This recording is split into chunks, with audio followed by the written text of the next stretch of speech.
सुआ जो सुआ कथा मु कहूली सुआटा हमर एटी नेचुरली ग्रो कर बड़ा जीरा राइस जागेरी गुड़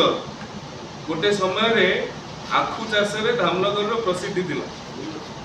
एबे भी अच्छी कमी गलानी धरणी सुगार प्रतिष्ठा होउतला बा स्वप्न देखुतले केवल आखु चाष पे ये कथा न जो ब्यूटी वेलनेस कथा कहउतले लेमन ग्रास ऑयल विभिन्न प्रकार shop turmeric shop aloe vera Koraput coffee से गोटे कॉफी सॉप हनी सॉप एमती एते सुंदर भाव में करिसनी समाने ता सहित कैमोमाइल टी माने जोटा आज दिन में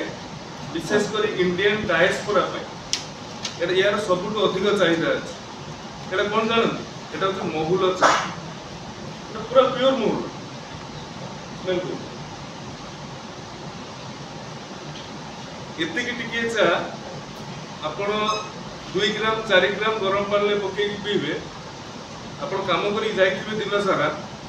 आपनकर जेतिकी स्ट्रेस थिबो जेतिकी थकापण थिबो सब पड़े यार औषधि हो मूलटा फर्मेंटेशन हेले एटा निशा हो फर्मेंटेशन न हेले ता पूर्व औषधि गुणटा ताको व्यवहार करिबे एटा को इंडियन डायस्पोरा सब अधिक मगौछन एटा जाउछि कोठू कोल्हापुर उपत्यका जाउछि कोरापुट रु कैलिफोर्निया भद्रक रु बोस्टन काई न सेठी तो से माने चाहिए आम पर इंटरनेट कनेक्टिविटी नहीं हम पाखे स्किल एनहांसमेंट आमर एसएसजी रोना आदिवासी महिला माने घर बाहर करके रेसिडेंशियल ट्रेनिंग प्रदान करवा जदि एटा आम एक्सक्यूजेस होउछि